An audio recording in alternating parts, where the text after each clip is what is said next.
Guy de Maupassant, La maison Tellier.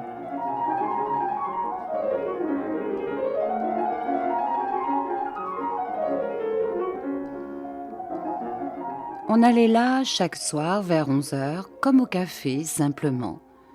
Ils s'y retrouvaient à 6 ou 8, toujours les mêmes, non pas des noceurs, mais des hommes honorables, des commerçants, des jeunes gens de la ville. Et l'on prenait sa chartreuse en lutinant quelque peu les filles, ou bien on causait sérieusement avec madame, que tout le monde respectait. Puis on rentrait se coucher avant minuit. Les jeunes gens quelquefois restaient. La maison était familiale, toute petite, peinte en jaune, à l'encoignure d'une rue derrière l'église Saint-Étienne. Et par les fenêtres, on apercevait le bassin plein de navires qu'on déchargeait, le grand marais salant appelé la Retenue, et derrière, la côte de la Vierge avec sa vieille chapelle toute grise. Madame, issue d'une bonne famille de paysans du département de l'Eure, avait accepté cette profession absolument comme elle serait devenue modiste ou lingère. Le préjugé du déshonneur attaché à la prostitution, si violent et si vivace dans les villes, n'existe pas dans la campagne normande. Le paysan dit « c'est un bon métier » et il envoie son enfant tenir un harem de filles comme il l'enverrait diriger un pensionnat de demoiselles. Cette maison, du reste, était venue par héritage d'un vieil oncle qui la possédait. Monsieur et madame, autrefois aubergistes près d'Yvetot, avaient immédiatement liquidé, jugeant l'affaire de Fécamp plus avantageuse pour eux. Et ils étaient arrivés un beau matin prendre la direction de l'entreprise qui périclitait en l'absence des patrons. C'étaient des braves gens qui se firent aimer tout de suite par leur personnel et des voisins. Monsieur mourut d'un coup de sang 2 ans plus tard. Sa nouvelle profession l'entretenant dans la mollesse et l'immobilité, il était devenu très gros et sa santé l'avait étouffé. Madame, depuis son veuvage, était vainement désirée par tous les habitués de l'établissement. Mais on la disait absolument sage, et les pensionnaires elles-mêmes n'étaient parvenues à rien découvrir. Elle était grande, charnue, avenante. Son teint, pâli dans l'obscurité de ce logis toujours clos, luisait comme sous un vernis gras. Une mince garniture de cheveux follets, faux et frisés, entourait son front et lui donnait un aspect juvénile qui jurait avec la maturité de ses formes. Invariablement gaie et la figure ouverte, elle plaisantait volontiers, avec une nuance de retenue que ses occupations nouvelles n'avaient pas encore pu lui faire perdre. Les gros mots la choquaient toujours un peu, et quand un garçon mal élevé appelait de son nom propre l'établissement qu'elle dirigeait, elle se fâchait, révoltée. Enfin, elle avait l'âme délicate, et bien que traitant ses femmes en amies, elle répétait volontiers qu'elles n'étaient point du même panier. Parfois, durant la semaine, elle partait en voiture de louage avec une fraction de sa troupe. Et l'on allait folâtrer sur l'herbe au bord de la petite rivière qui coule dans les fonds de Valmont. C'étaient alors des parties de pensionnaires échappés, des courses folles, des jeux enfantins, toute une joie de recluses grisées par le grand air. On mangeait de la charcuterie sur le gazon en buvant du cidre, et l'on rentrait à la nuit tombante avec une fatigue délicieuse, un attendrissement doux. Et dans la voiture, on embrassait madame comme une mère très bonne, pleine de mansuétude et de complaisance.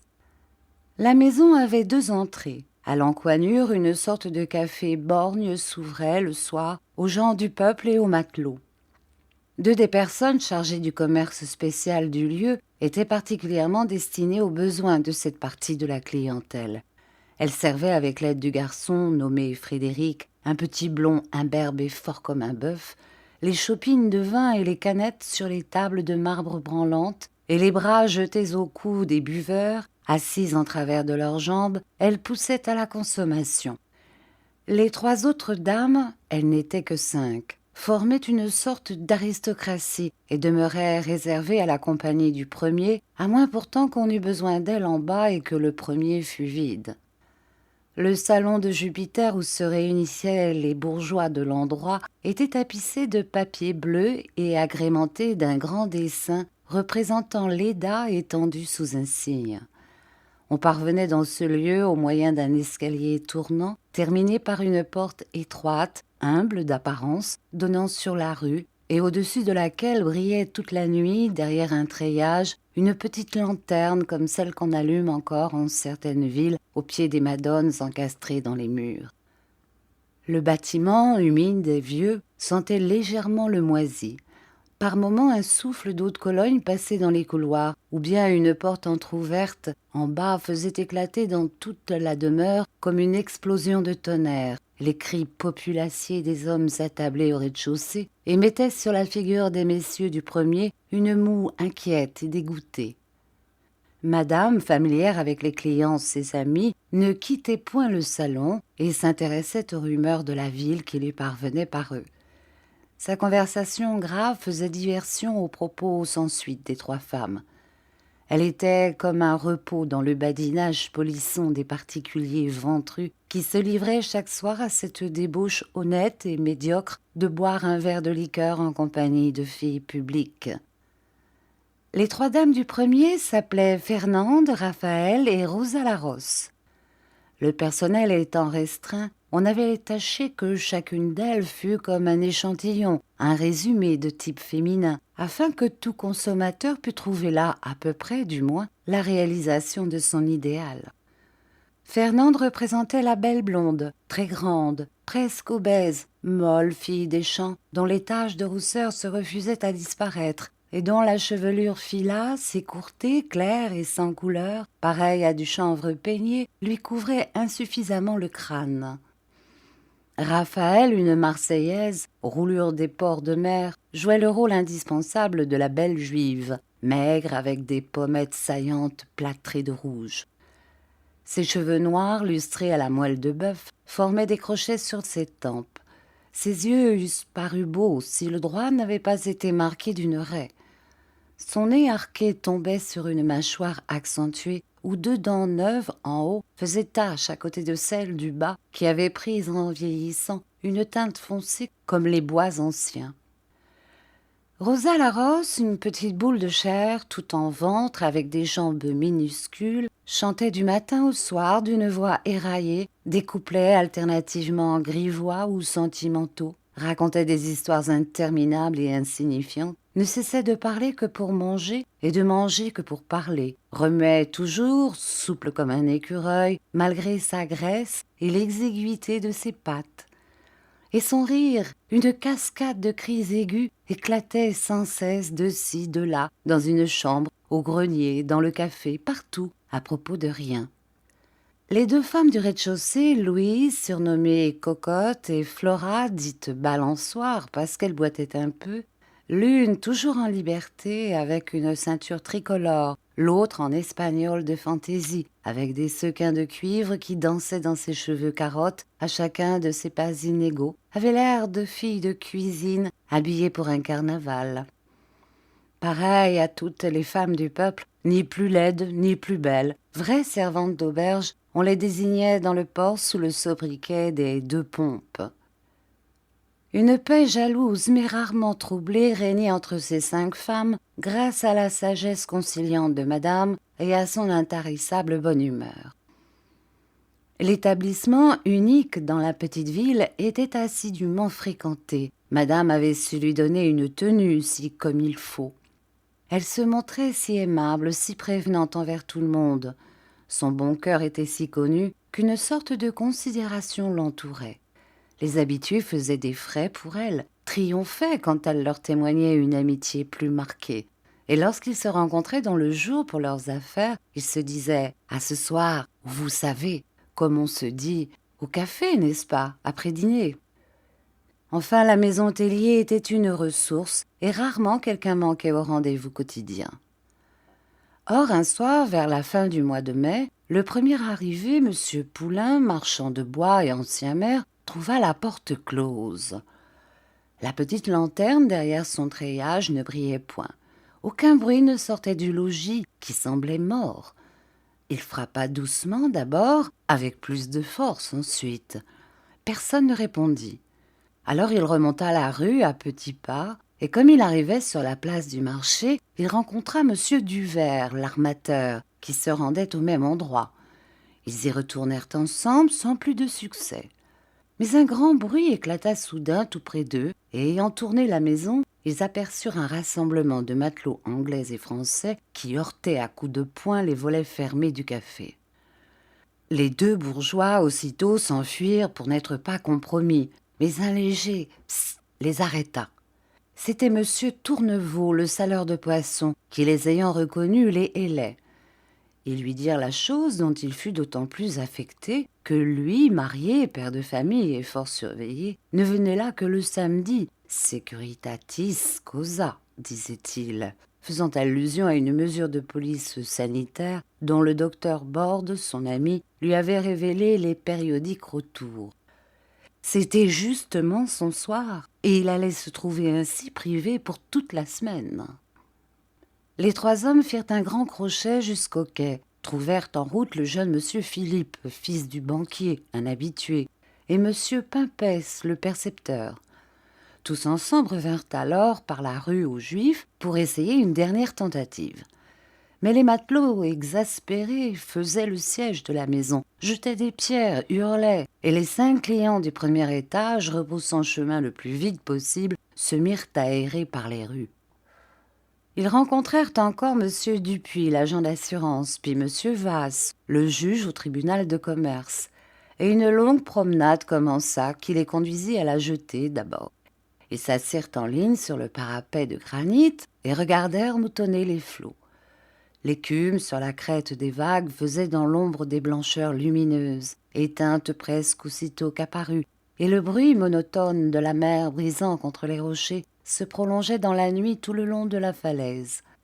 Lorsque les tristes promeneurs furent restés là quelque temps, M. Tourneveau déclara « Ce n'est pas gai. »« Non, certes, » reprit M. Pimpès, et ils repartirent à petits pas.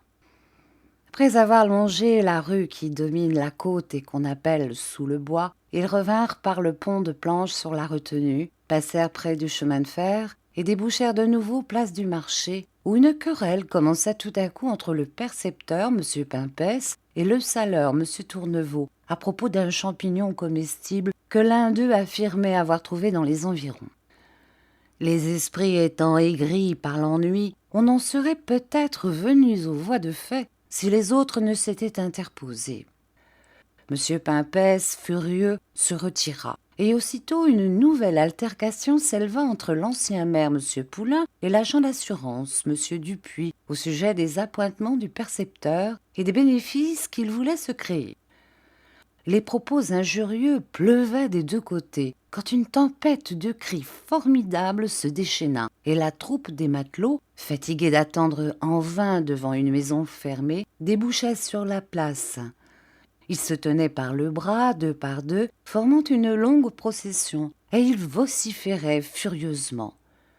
Le groupe des bourgeois se dissimula sous une porte, et la horde hurlante disparut dans la direction de l'abbaye. Longtemps encore on entendit la clameur diminuant comme un orage qui s'éloigne, et le silence se rétablit. M. Poulain et M. Dupuis, enragés l'un contre l'autre, partirent chacun de son côté sans se saluer.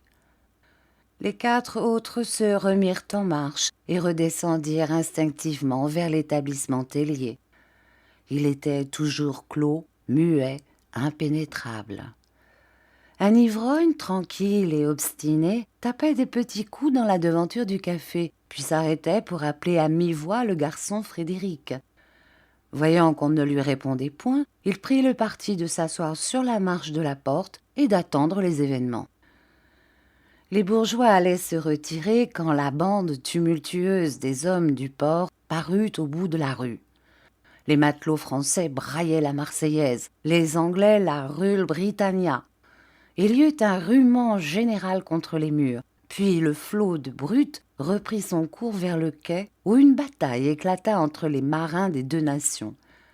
Dans la rixe, un Anglais eut le bras cassé et un Français le nez fendu.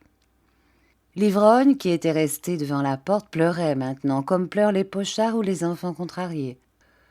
Les bourgeois, enfin, se dispersèrent. Peu à peu, le calme revint sur la cité troublée. De place en place, encore par instant, un bruit de voix s'élevait, puis s'éteignait dans le lointain. Seul un homme errait toujours, Monsieur Tourneveau, le saleur, désolé d'attendre au prochain samedi. Et il espérait, on ne sait quel hasard, ne comprenait pas, s'exaspérant que la police laissa fermer ainsi un établissement d'utilité publique qu'elle surveille et tient sous sa garde. Il y retourna, flairant les murs, cherchant la raison, et il s'aperçut que sur l'auvent, une pancarte était collée. Il alluma bien vite une allumette bougie et lut ces mots tracés d'une grande écriture inégale: « Fermé pour cause de première communion ». Alors il s'éloigna, comprenant bien que c'était fini. L'ivrogne maintenant dormait, étendu de tout son long en travers de la porte inhospitalière. Et le lendemain, tous les habitués, l'un après l'autre, trouvèrent moyen de passer dans la rue avec des papiers sous le bras pour se donner une contenance. Et d'un coup d'œil furtif, chacun lisait l'avertissement mystérieux: fermé pour cause de première communion. C'est que madame avait un frère établi menuisier en leur pays natal, Virville, dans l'Eure. Du temps que madame était encore aubergiste à Yvetot, elle avait tenu sur les fonds baptismaux la fille de ce frère qu'elle nomma Constance, Constance Rivet, étant elle-même une Rivet par son père. Le menuisier, qui savait sa sœur en bonne position, ne la perdait pas de vue, bien qu'ils ne se rencontrassent pas souvent, retenus tous les deux par leurs occupations et habitant du reste loin l'un de l'autre. Mais comme la fillette allait avoir 12 ans et faisait cette année-là sa première communion, il saisit cette occasion d'un rapprochement. Il écrivit à sa sœur qu'il comptait sur elle pour la cérémonie. Les vieux parents étaient morts, elle ne pouvait refuser à sa filleule. Elle accepta. Son frère, qui s'appelait Joseph, espérait qu'à force de prévenance, il arriverait peut-être à obtenir qu'on lît un testament en faveur de la petite, madame étant sans enfant. La profession de sa sœur ne gênait nullement ses scrupules, et du reste, personne dans le pays ne savait rien. On disait seulement, en parlant d'elle, « Madame Tellier est une bourgeoise de Fécamp », ce qui laissait supposer qu'elle pouvait vivre de ses rentes. De Fécamp à Virville, on comptait au moins 20 lieues, et 20 lieues de terre pour des paysans sont plus difficiles à franchir que l'océan pour un civilisé. Les gens de Virville n'avaient jamais dépassé Rouen. Rien n'attirait ceux de Fécamp dans un petit village de 500 feux, perdu au milieu des plaines et faisant partie d'un autre département. Enfin, on ne savait rien. Mais l'époque de la communion approchant, madame éprouva un grand embarras. Elle n'avait point de sous-maîtresse et ne se souciait nullement de laisser sa maison, même pendant un jour. Toutes les rivalités entre les dames d'en haut et celles d'en bas éclateraient infailliblement. Puis Frédéric se griserait sans doute, et quand il était gris, il assommait les gens pour un oui ou pour un non. Enfin, elle se décida à emmener tout son monde, sauf le garçon, à qui elle donna sa liberté jusqu'au surlendemain. Le frère, consulté, ne fit aucune opposition et se chargea de loger la compagnie entière pour une nuit. Donc, le samedi matin, le train express de 8 heures emportait madame et ses compagnes dans un wagon de seconde classe. Jusqu'à Beuzeville, elles furent seules et jacassèrent comme des pies. Mais à cette gare, un couple monta. L'homme, vieux paysan, vêtu d'une blouse bleue avec un col plissé, des manches larges serrées aux poignets et ornées d'une petite broderie blanche, couvert d'un antique chapeau de forme haute dont le poil roussi semblait hérissé, tenait d'une main un immense parapluie vert et de l'autre un vaste panier qui laissait passer les têtes effarées de 3 canards. La femme, raide dans sa toilette rustique, avait une physionomie de poule, avec un nez pointu comme un bec. Elle s'assit en face de son homme et demeura sans bouger, saisie de se trouver au milieu d'une si belle société. Et c'était en effet dans le wagon un éblouissement de couleurs éclatantes. Madame, tout en bleu, en soie bleue des pieds à la tête, portait là-dessus un châle de faux cachemire français, rouge, aveuglant, fulgurant. Fernande soufflait dans une robe écossaise dont le corsage, lacé à toute force par ses compagnes, soulevait sa croulante poitrine en un double dôme toujours agité qui semblait liquide sous l'étoffe. Raphaël avait une coiffure emplumée simulant un nid plein d'oiseaux, portait une toilette lilas pailletée d'or, quelque chose d'oriental qui seyait à sa physionomie de juive. Rosa Larosse, en jupe rose à large volant, avait l'air d'une enfant trop grasse, d'une naine obèse. Et les deux pompes semblaient s'être taillés des accoutrements étranges au milieu de vieux rideaux de fenêtre, ces vieux rideaux à ramages datant de la Restauration. Sitôt qu'elles ne furent plus seules dans le compartiment, ces dames prirent une contenance grave et se mirent à parler de choses relevées pour donner une bonne opinion d'elles. Mais à Bolbec apparut un monsieur à favoris blonds avec des bagues et une chaîne en or qui mit dans le filet sur sa tête plusieurs paquets enveloppés de toile cirée. Il avait un air farceur et bon enfant. Il salua, sourit et demanda avec aisance « Ces dames changent de garnison ?» Cette question jeta dans le groupe une confusion embarrassée. Madame enfin reprit contenance et elle répondit sèchement pour venger l'honneur du corps. « Vous pourriez bien être poli ?» Il s'excusa. « Pardon, je voulais dire de monastère. » Madame, ne trouvant rien à répliquer, ou jugeant peut-être la rectification suffisante, fit un salut digne en pinçant les lèvres. Alors le monsieur qui se trouvait assis entre Rosa Larosse et le vieux paysan se mit à cligner de l'œil aux trois canards dont les têtes sortaient du grand panier. Puis quand il sentit qu'il captivait déjà son public, il commença à chatouiller ses animaux sous le bec en leur tenant des discours drôles pour dérider la société. « Nous avons quitté notre petite mamare, coin coin coin, pour faire connaissance avec la petite brobroche, coin coin coin. » Les malheureuses bêtes tournaient le cou afin d'éviter les caresses, faisaient des efforts affreux pour sortir de leur prison d'osier. Puis soudain, toutes trois ensemble, poussèrent un lamentable cri de détresse. Alors ce fut une explosion de rire parmi les femmes. Elles se penchaient, elles se poussaient pour voir, on s'intéressait follement au canard, et le monsieur redoublait de grâce, d'esprit et d'agacerie. Rosa s'en mêla et, se penchant par-dessus les jambes de son voisin, elle embrassa les trois bêtes sur le nez. Aussitôt chaque femme voulut les baiser à son tour, et le monsieur asseyait ses dames sur ses genoux, les faisait sauter, les pinçait. Tout à coup il les tutoya. Les deux paysans, plus affolés encore que leurs volailles, roulaient des yeux de possédés sans oser faire un mouvement, et leurs vieilles figures plissées n'avaient pas un sourire, pas un tressaillement.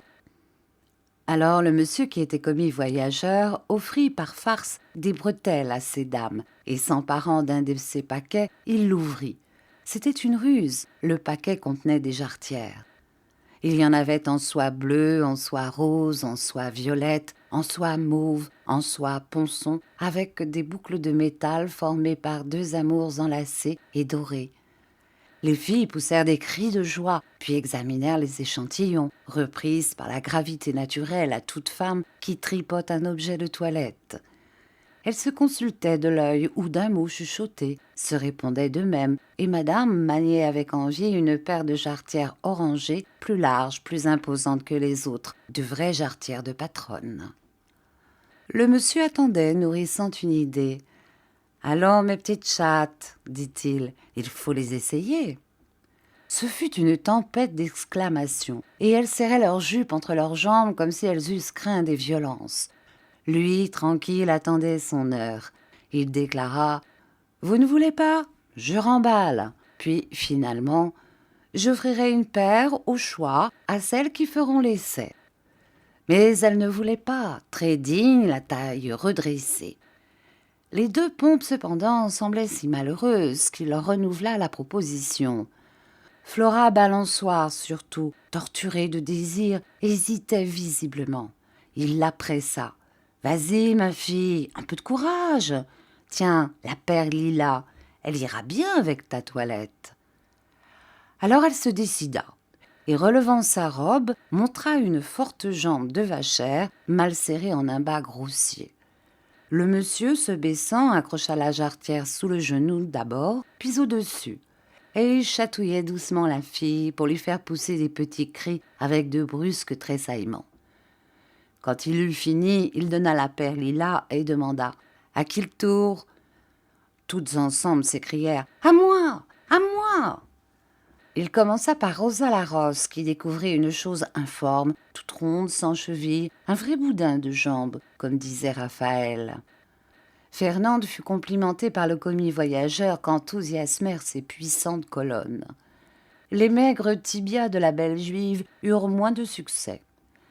Louise Cocotte, par plaisanterie, coiffa le monsieur de sa jupe, et madame fut obligée d'intervenir pour arrêter cette farce inconvenante. Enfin, madame elle-même tendit sa jambe, une belle jambe normande, grasse et musclée, et le voyageur, surpris et ravi, ôta galamment son chapeau pour saluer ce maître Mollet en vrai chevalier français. Les deux paysans, figés dans l'ahurissement, regardaient de côté d'un seul œil. Et ils ressemblaient si absolument à des poulets que l'homme aux favoris blonds, en se relevant, leur fit dans le nez « Cocorico !» ce qui déchaîna de nouveau un ouragan de gaieté. Les vieux descendirent à Motteville avec leurs paniers, leurs canards et leurs parapluies. Et l'on entendit la femme dire à son homme en s'éloignant « C'est des traînées qui s'en vont encore à ce satané Paris !» Le plaisant commis Porteballe descendit lui-même à Rouen après s'être montré si grossier que madame se vit obligée de le remettre vertement à sa place. Elle ajouta comme morale « Ça nous apprendra à causer au premier venu ». À Oissel, elles changèrent de train et trouvèrent à une gare suivante M. Joseph Rivet qui les attendait avec une grande charrette pleine de chaises et attelée d'un cheval blanc. Le menuisier embrassa poliment toutes ces dames et les aida à monter dans sa carriole. 3 s'assirent sur 3 chaises au fond. Raphaël, madame et son frère sur les 3 chaises de devant. Et Rosa, n'ayant point de siège, se plaça tant bien que mal sur les genoux de la grande Fernande. Puis l'équipage se mit en route. Mais aussitôt le trot saccadé du bidet secoua si terriblement la voiture que les chaises commencèrent à danser, jetant les voyageuses en l'air, à droite, à gauche, avec des mouvements de pantin, des grimaces effarées, des cris d'effroi, coupés soudain par une secousse plus forte. Elles se cramponnaient aux côtés des véhicules. Les chapeaux tombaient dans le dos, sur le nez ou vers l'épaule, et le cheval blanc allait toujours allongeant la tête et la queue droite, une petite queue de rat sans poil dont il se battait les fesses de temps en temps. Joseph Rivet, un pied tendu sur le brancard, l'autre jambe repliée sous lui, les coudes très élevés, tenait les rênes et de sa gorge s'échappait à tout instant une sorte de gloussement qui, faisant dresser les oreilles au bidet, accélérait son allure. Des 2 côtés de la route, la campagne verte se déroulait. Les colzas en fleurs mettaient de place en place une grande nappe jaune ondulante, d'où s'élevait une saine et puissante odeur, une odeur pénétrante et douce, portée très loin par le vent. Dans les seigles déjà grands, des bleuets montraient leurs petites têtes azurées que les femmes voulaient cueillir, mais M. Rivet refusa d'arrêter. Puis parfois un champ tout entier semblait arrosé de sang, tant les coquelicots l'avaient envahi. Et au milieu de ces plaines colorées, ainsi par les fleurs de la terre, la carriole qui paraissait porter elle-même un bouquet de fleurs aux teintes plus ardentes, passait au trot du cheval blanc, disparaissait derrière les grands arbres d'une ferme pour reparaître au bout du feuillage et promener de nouveau à travers les récoltes jaunes et vertes, piquées de rouge ou de bleu, cette éclatante charretée de femmes qui fuyaient sous le soleil. 1 heure sonnait quand on arriva devant la porte du menuisier. Elles étaient brisées de fatigue et pâles de faim, n'ayant rien pris depuis le départ. Madame Rivet se précipita, les fit descendre l'une après l'autre, les embrassant aussitôt qu'elles touchaient terre. Et elle ne se lassait point de bécoter sa belle-sœur qu'elle désirait accaparer. On mangea dans l'atelier débarrassé des établis pour le dîner du lendemain. Une bonne omelette que suivit une andouille grillée, arrosée de bon cidre piquant, rendit la gaieté à tout le monde. Rivet, pour trinquer, avait pris un verre et sa femme servait, faisait la cuisine, apportait les plats, les enlevait, murmurant à l'oreille de chacun. « En avez-vous à votre désir ?» Des tas de planches dressées contre les murs et des empilements de copeaux balayés dans les coins répandaient un parfum de bois varlopé, une odeur de menuiserie, ce souffle résineux qui pénètre au fond des poumons. On réclama la petite, mais elle était à l'église, ne devant rentrer que le soir. La compagnie alors sortit pour faire un tour dans le pays. C'était un tout petit village que traversait une grande route. Une dizaine de maisons rangées le long de cette voie unique abritaient les commerçants de l'endroit, le boucher, l'épicier, le menuisier, le cafetier, le savetier et le boulanger. L'église, au bout de cette sorte de rue, était entourée d'un étroit cimetière, et 4 tilleuls démesurés plantés devant son portail l'ombrageaient tout entière. Elle était bâtie en silex taillé, sans style aucun, et coiffée d'un clocher d'ardoise. Après elle, la campagne recommençait, coupée çà et là de bouquets d'arbres cachant les fermes. Rivet, par cérémonie, et bien qu'en vêtements d'ouvrier, avait pris le bras de sa sœur qu'il promenait avec majesté. Sa femme, tout émue par la robe à filets d'or de Raphaël, s'était placée entre elle et Fernande. La boulotte Rosa trottait derrière avec Louise Cocotte et Flora Balançoire qui boitillaient exténués. Les habitants venaient aux portes, les enfants arrêtaient leur jeu. Un rideau soulevé laissait entrevoir une tête coiffée d'un bonnet d'indienne. Une vieille à béquilles et presque aveugle se signa comme devant une procession, et chacun suivait longtemps du regard toutes les belles dames de la ville qui étaient venues de si loin pour la première communion de la petite à Joseph Rivet. Une immense considération rejaillissait sur le menuisier. En passant devant l'église, elles entendirent des chants d'enfants, un cantique crié vers le ciel par des petites voix aiguës. Mais madame empêcha qu'on entrât pour ne point troubler ces chérubins. Après un tour dans la campagne et l'énumération des principales propriétés, du rendement de la terre et de la production du bétail, Joseph Rivet ramena son troupeau de femmes et l'installa dans son logis.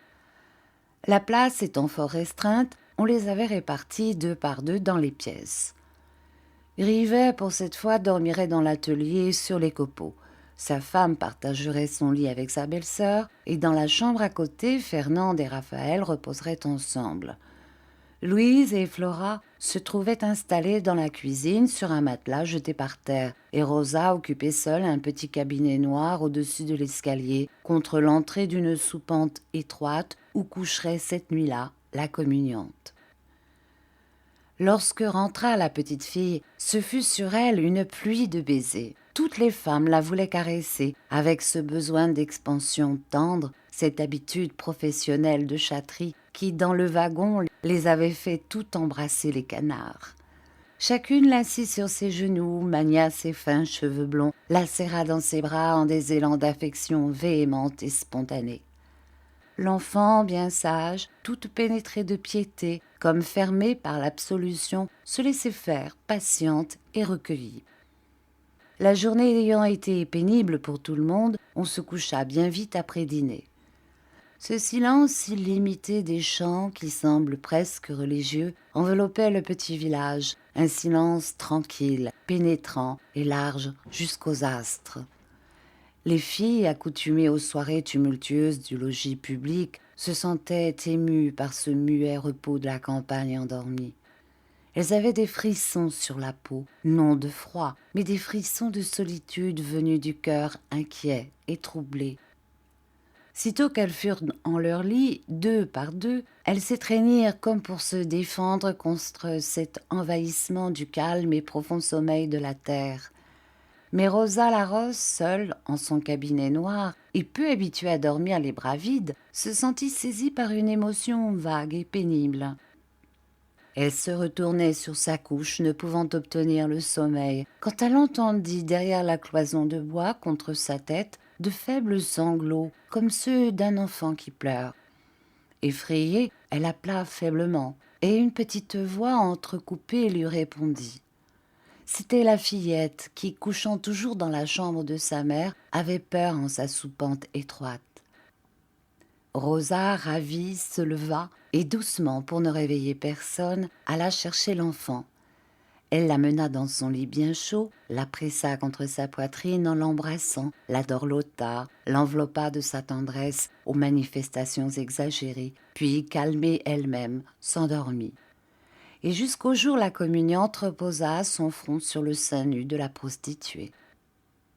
Dès 5 heures à l'Angélus, la petite cloche de l'église sonnant à toute volée réveilla ces dames qui dormaient ordinairement leur matinée entière, seul repos des fatigues nocturnes.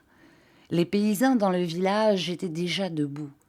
Les femmes du pays allaient affairées de porte en porte, causant vivement, apportant avec précaution de courtes robes de mousseline empesées comme du carton, ou des cierges démesurés avec un nœud de soie frangé d'or au milieu et des découpures de cire indiquant la place de la main. Le soleil déjà haut rayonnait dans un ciel tout bleu qui gardait vers l'horizon une teinte un peu rosée comme une trace affaiblie de l'aurore. Des familles de poules se promenaient devant leur maison et de place en place, un coq noir au cou luisant levait sa tête coiffée de pourpre, battait des ailes et jetait au vent son chant de cuivre que répétaient les autres coqs. Des carrioles arrivaient des communes voisines, déchargeant au seuil des portes les hautes normandes en robes sombres, aux fichus croisés sur la poitrine et retenus par un bijou d'argent séculaire. Les hommes avaient passé la blouse bleue sur la redingote neuve ou sur le vieil habit de drap vert dont les 2 basques passaient. Quand les chevaux furent à l'écurie, il y eut ainsi tout le long de la grande route une double ligne de guimbardes rustiques, charrettes, cabriolets, tilburys, char-à-bancs, voitures de toutes formes et de tout âge, penchées sur le nez ou bien culs par terre et les brancards au ciel. La maison du menuisier était pleine d'une activité de ruche. Ces dames en caraco et en jupon, les cheveux répandus sur le dos, des cheveux maigres et courts, qu'on aurait dit ternis et rongés par l'usage, s'occupaient à habiller l'enfant. La petite, debout sur une table, ne remuait pas, tandis que madame Tellier dirigeait les mouvements de son bataillon volant. On la débarbouilla, on la peigna, on la coiffa, on la vêtit, et à l'aide d'une multitude d'épingles, on disposa les plis de sa robe, on pinça la taille trop large, on organisa l'élégance de la toilette. Puis, quand ce fut terminé, on fit asseoir la patiente en lui recommandant de ne plus bouger, et la troupe agitée des femmes courut se parer à son tour. La petite église recommençait à sonner. Son tintement frêle de cloches pauvres montait se perdre à travers le ciel comme une voix trop faible vite noyée dans l'immensité bleue. Les communiants sortaient des portes, allaient vers le bâtiment communal qui contenait les 2 écoles et la mairie, et situé tout au bout du pays, tandis que la maison de Dieu occupait l'autre bout. Les parents, en tenue de fête avec une physionomie gauche et ses mouvements inhabiles des corps toujours courbés sur le travail, suivaient leur mioche. Les petites filles disparaissaient dans un nuage de tulle neigeux, semblable à de la crème fouettée, tandis que les petits hommes, pareils à des embryons de garçons de café, la tête encollée de pommade, marchaient les jambes écartées pour ne point tacher leurs culottes noires. C'était une gloire pour une famille quand un grand nombre de parents venus de loin entouraient l'enfant. Aussi le triomphe du menuisier fut-il complet. Le régiment Tellier, patronne en tête, suivait Constance. Et le père donnant le bras à sa sœur, la mère marchant à côté de Raphaël, Fernande avec Rosa et les 2 pompes ensemble, la troupe se déployait majestueusement comme un état-major en grand uniforme. L'effet dans le village fut foudroyant. À l'école, les filles se rangèrent sous la cornette de la bonne sœur, les garçons sous le chapeau de l'instituteur, un bel homme qui représentait, et l'on partit en attaquant un cantique. Les enfants mâles en tête allongeaient leurs 2 files entre les 2 rangées de voitures dételées. Les filles suivaient dans le même ordre, et tous les habitants ayant cédé le pas aux dames de la ville par considération, elles arrivaient immédiatement après les petites, prolongeant encore la double ligne de la procession, 3 à gauche et 3 à droite, avec leurs toilettes éclatantes comme un bouquet de feux d'artifice. Leur entrée dans l'église affola la population.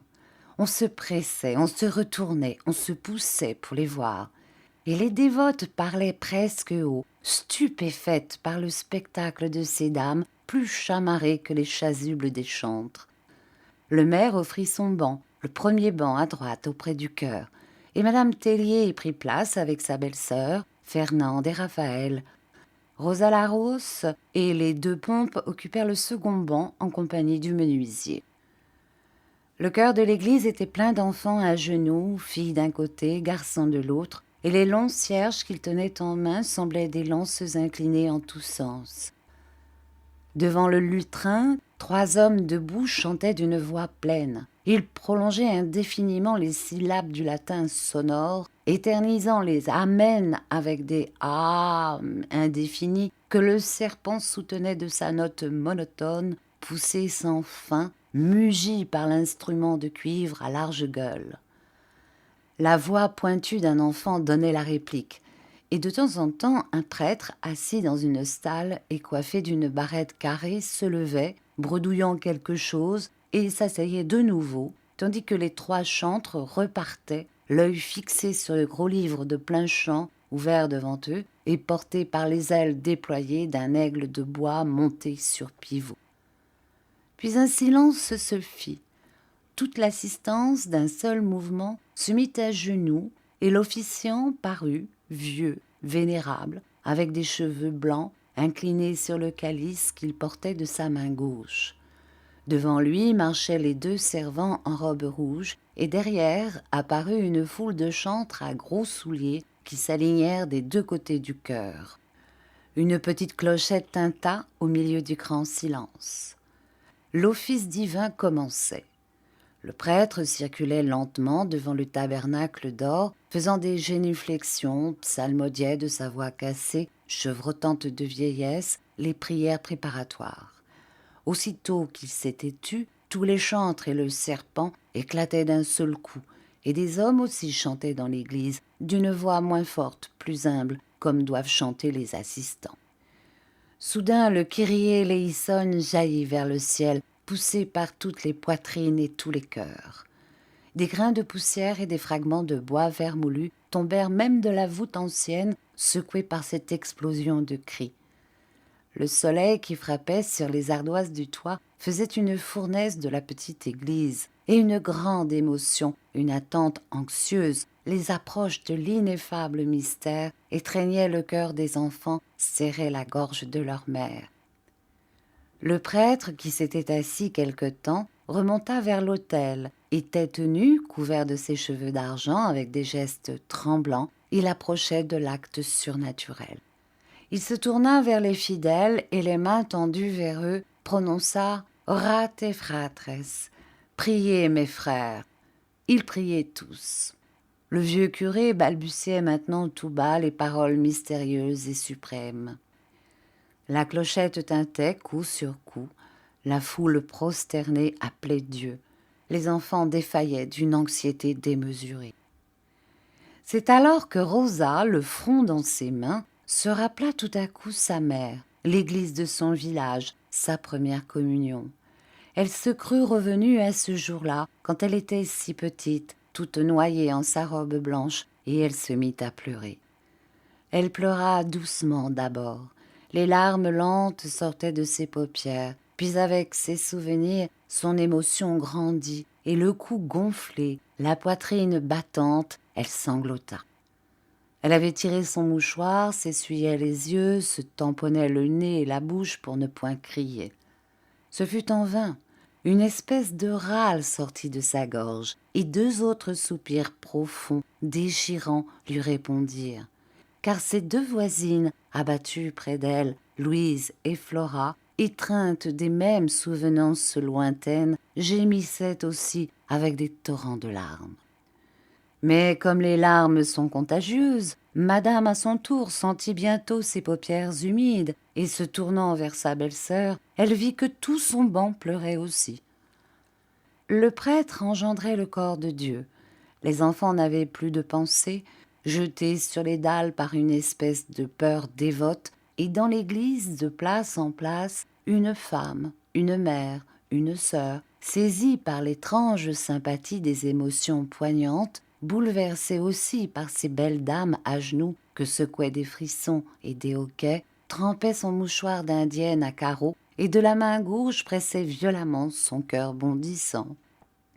Comme la flamèche qui jette le feu à travers un champ mûr, les larmes de Rosa et ses compagnes gagnèrent en un instant toute la foule. Hommes, femmes, vieillards, jeunes gars en blouse neuve, tous bientôt sanglotèrent, et sur leurs têtes semblait planer quelque chose de surhumain, une âme épandue, le souffle prodigieux d'un être invisible et tout-puissant. Alors, dans le chœur de l'église, un petit coup sec retentit. La bonne sœur, en frappant sur son livre, donnait le signal de la communion, et les enfants, grelottant d'une fièvre divine, s'approchèrent de la table sainte. Toute une file s'agenouillait. Le vieux curé, tenant en main le ciboire d'argent doré, passait devant eux, leur offrant entre leurs doigts l'hostie sacrée, le corps du Christ, la rédemption du monde. Ils ouvraient la bouche avec des spasmes, des grimaces nerveuses, les yeux fermés, la face toute pâle, et la longue nappe étendue sous leur menton frémissait comme de l'eau qui coule. Soudain, dans l'église, une sorte de folie courut, une rumeur de foule en délire, une tempête de sanglots avec des cris étouffés. Cela passa comme ces coups de vent qui courbent les forêts. Et le prêtre restait debout, immobile, une hostie à la main, paralysé par l'émotion, se disant « C'est Dieu qui est parmi nous, qui manifeste sa présence, qui descend à ma voix sur son peuple agenouillé. » Et il balbutiait des prières affolées, sans trouver les mots, des prières de l'âme, dans un élan furieux vers le ciel. Il acheva de donner la communion avec une telle surexcitation de foi que ses jambes défaillaient sous lui, et quand lui-même eut bu le sang de son Seigneur, il s'abîma dans un acte de remerciement éperdu. Derrière lui, le peuple peu à peu se calmait. Les chantres, relevés dans la dignité du surplis blanc, repartaient d'une voix moins sûre, encore mouillée, et le serpent aussi semblait enroué, comme si l'instrument lui-même eût pleuré. Alors le prêtre, levant les mains, leur fit signe de se taire, et passant entre les deux haies de communion perdues en des extases de bonheur, il s'approcha jusqu'à la grille du chœur.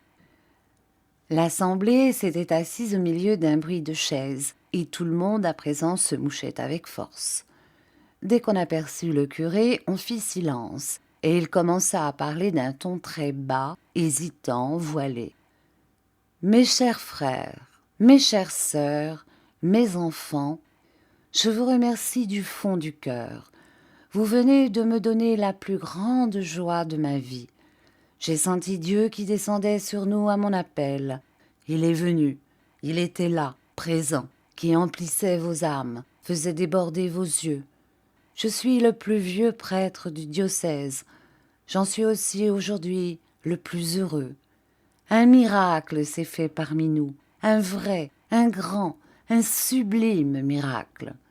Pendant que Jésus-Christ pénétrait pour la première fois dans le corps de ses petits, le Saint-Esprit, l'oiseau céleste, le souffle de Dieu s'est abattu sur vous, s'est emparé de vous, vous a saisi, courbés comme des roseaux sous la brise. » Puis, d'une voix plus claire, se tournant vers les deux bancs où se trouvaient les invités du menuisier, « Merci surtout à vous, mes chères sœurs, qui êtes venues de si loin et dont la présence parmi nous, dont la foi visible, dont la piété si vive, ont été pour tous un salutaire exemple. Vous êtes l'édification de ma paroisse. Votre émotion a échauffé les cœurs. Sans vous, peut-être, ce grand jour n'aurait pas eu ce caractère vraiment divin. Il suffit parfois d'une seule brebis d'élite pour décider le Seigneur à descendre sur le troupeau. » La voix lui manqua. Il ajouta « C'est la grâce que je vous souhaite, ainsi soit-il. » Et il remonta vers l'autel pour terminer l'office. Maintenant, on avait hâte de partir. Les enfants eux-mêmes s'agitaient, là d'une si longue tension d'esprit. Ils avaient faim d'ailleurs, et les parents peu à peu s'en allaient, sans attendre le dernier évangile pour terminer les apprêts du repas. Ce fut une cohue à la sortie, une cohue bruyante, un charivari de voix criardes où chantait l'accent normand. La population formait 2 haies, et lorsque parurent les enfants, chaque famille se précipita sur le sien. Constance se trouva saisie, entourée, embrassée par toute la maisonnée de femmes. Rosa surtout ne se lassait pas de l'étreindre. Enfin, elle lui prit une main. Madame Tellier s'empara de l'autre. Raphaël et Fernande relevèrent sa longue jupe de mousseline pour qu'elle ne traînât point dans la poussière. Louise et Flora fermaient la marche avec madame Rivet. Et l'enfant, recueillie, toute pénétrée par le Dieu qu'elle portait en elle, se mit en route au milieu de cette escorte d'honneur. Le festin était servi dans l'atelier sur de longues planches portées par des traverses. La porte ouverte donnant sur la rue laissait entrer toute la joie du village. On se régalait partout. Par chaque fenêtre, on apercevait des tablets de monde endimanchés et des cris sortaient des maisons en goguettes. Les paysans en bras de chemise buvaient du cidre pur à plein verre. Et au milieu de chaque compagnie, on apercevait 2 enfants, ici 2 filles, là 2 garçons, dînant dans l'une des 2 familles. Quelquefois, sous la lourde chaleur de midi, un char à banc traversait le pays au trot sautillant d'un vieux bidet, et l'homme en blouse qui conduisait jetait un regard d'envie sur toute cette ripaille étalée. Dans la demeure du menuisier, la gaieté gardait un certain air de réserve, un reste d'émotion du matin. Rivet seul était en train et buvait outre mesure. Madame Tellier regardait l'heure à tout moment, car pour ne point chômer 2 jours de suite, on devait reprendre le train de 3h55 qui les mettrait à Fécamp vers le soir. Le menuisier faisait tous ses efforts pour détourner l'attention et garder son monde jusqu'au lendemain. Mais madame ne se laissait point distraire, et elle ne plaisantait jamais quand il s'agissait des affaires. Aussitôt que le café fut pris, elle ordonna à ses pensionnaires de se préparer bien vite, puis se tournant vers son frère, « Toi, tu vas atteler tout de suite », et elle-même alla terminer ses derniers préparatifs. Quand elle redescendit, sa belle-sœur l'attendait pour lui parler de la petite, et une longue conversation eut lieu où rien ne fut résolu. La paysanne finassait, faussement attendrie, et madame Tellier, qui tenait l'enfant sur ses genoux, ne s'engageait à rien, promettait vaguement. On s'occuperait d'elle, on avait du temps, on se reverrait d'ailleurs. Cependant, la voiture n'arrivait point, et les femmes ne descendaient pas. On entendait même en haut de grands rires, des bousculades, des poussées de cris, des battements de mains. Alors, tandis que l'épouse du menuisier se rendait à l'écurie pour voir si l'équipage était prêt, madame à la fin monta.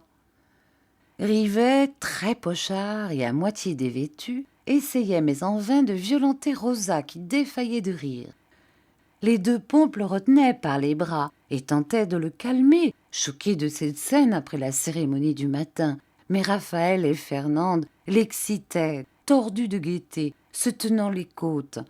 Et furieux, la face rouge, tout débraillé et secouant des efforts violents les 2 femmes cramponnées à lui, tirait de toutes ses forces sur la jupe de Rosa en bredouillant « Salope, tu veux pas ?» Mais madame, indignée, s'élança, saisit son frère par les épaules et le jeta dehors si violemment qu'il alla frapper contre le mur. 1 minute plus tard, on l'entendait dans la cour qui se pompait de l'eau sur la tête, et quand il repartit dans sa carriole, il était déjà tout apaisé. On se remit en route comme la veille, et le petit cheval blanc repartit de son allure vive et dansante. Sous le soleil ardent, la joie assoupie pendant le repas se dégageait. Les filles s'amusaient maintenant des cahots de la guimbarde, poussaient même les chaises des voisines, éclataient de rire à tout instant, mises en train d'ailleurs par les vaines tentatives de Rivet.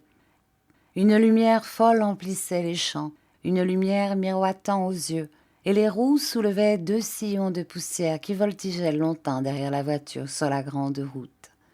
Tout à coup, Fernande, qui aimait la musique, supplia Rosa de chanter, et celle-ci entama gaillardement le gros curé de Meudon. Mais madame tout de suite la fit taire, trouvant cette chanson peu convenable en ce jour. Elle ajouta « Chante-nous plutôt quelque chose de Béranger ». Alors Rosa, après avoir hésité quelques secondes, fixa son choix, et de sa voix usée commença la grand-mère. Et le chœur des filles que madame elle-même conduisait reprit. « Ça, c'est tapé !» déclara Rivet, allumé par la cadence. Et Rosa, aussitôt, continua. Tous ensemble hurlèrent le refrain.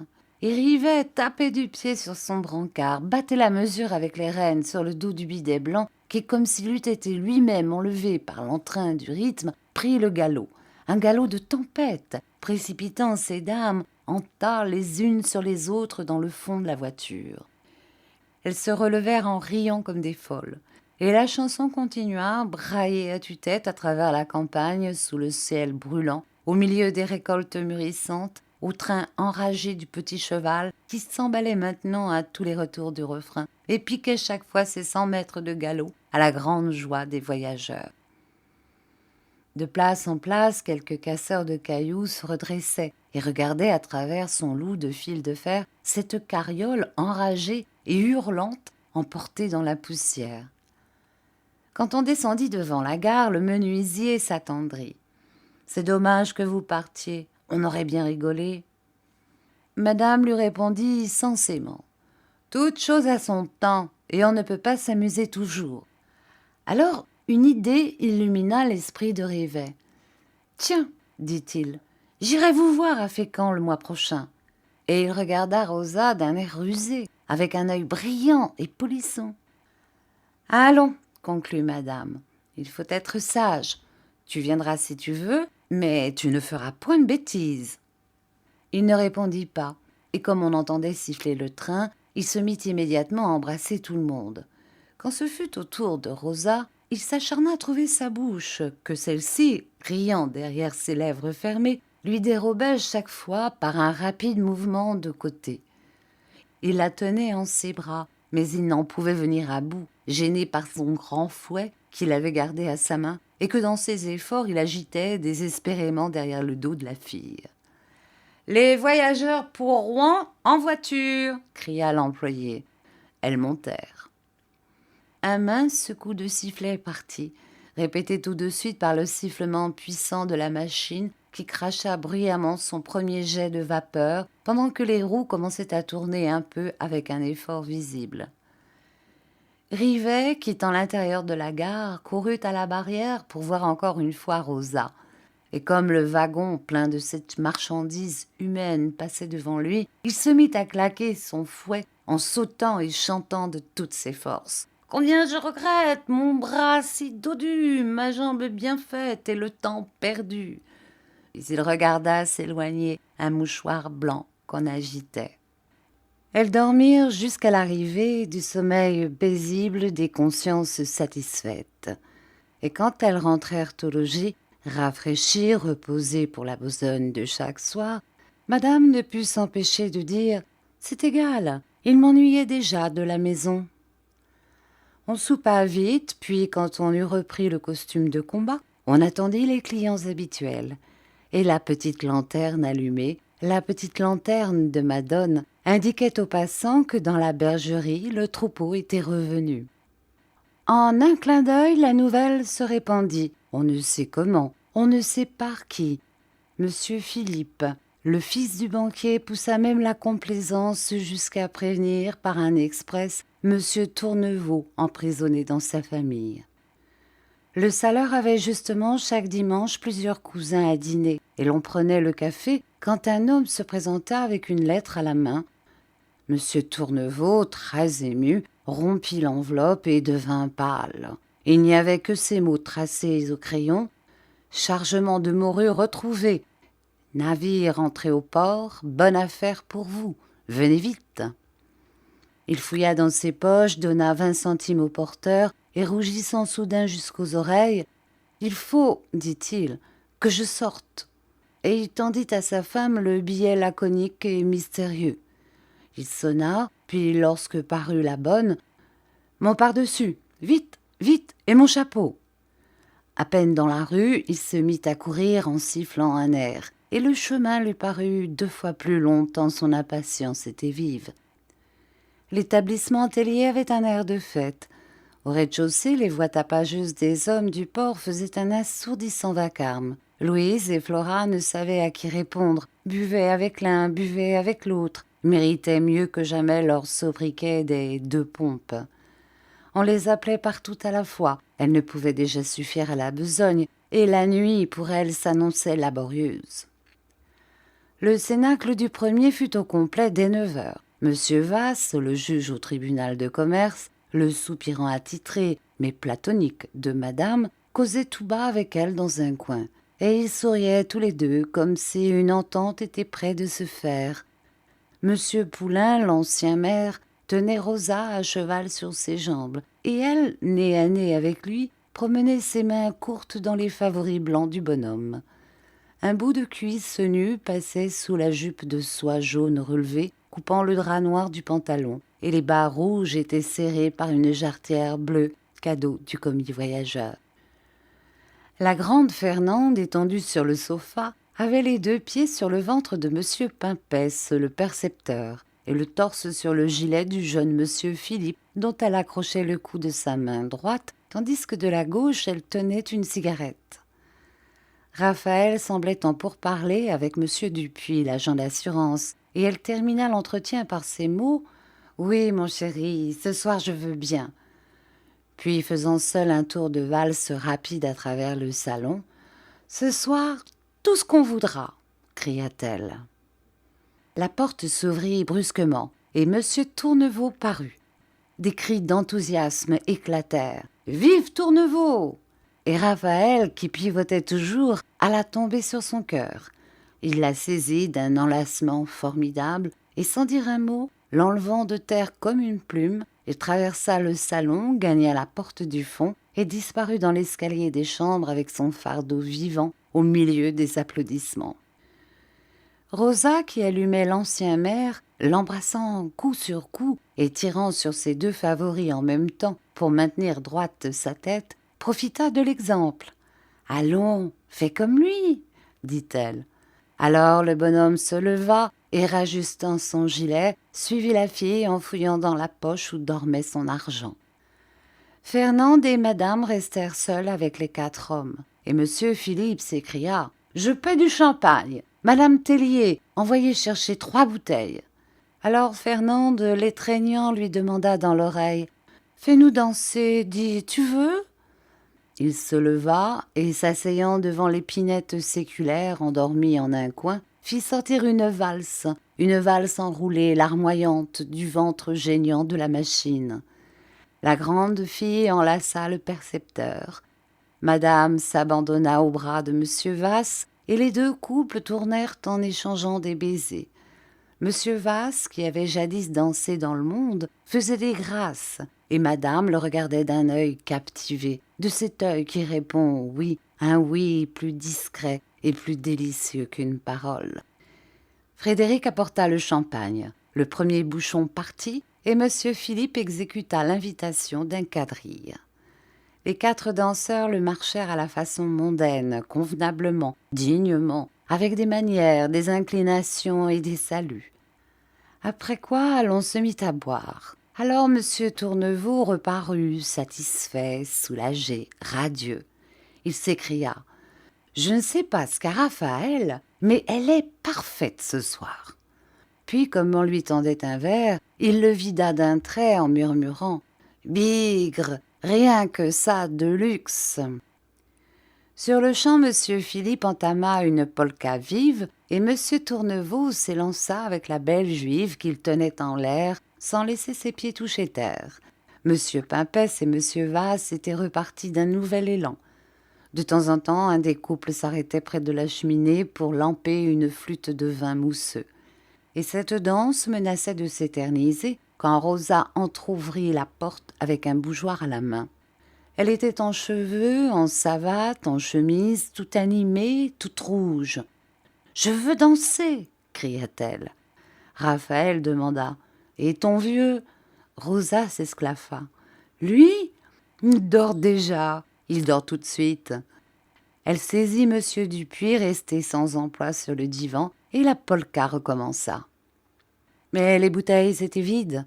« J'en paie une, » déclara Monsieur Tourneveau. « Moi aussi, » annonça Monsieur Vasse. « Et moi de même, » conclut Monsieur Dupuis. Alors tout le monde applaudit. Cela s'organisait, devenait un vrai bal. De temps en temps même, Louise et Flora montaient bien vite, faisaient rapidement un tour de valse pendant que leurs clients en bas s'impatientaient. Puis elles retournaient en courant à leur café, avec le cœur gonflé de regrets. À minuit, on dansait encore.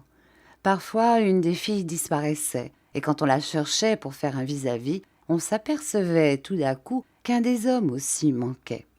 « D'où venez-vous donc ?» demanda plaisamment Monsieur Philippe, juste au moment où Monsieur Pimpès rentrait avec Fernande.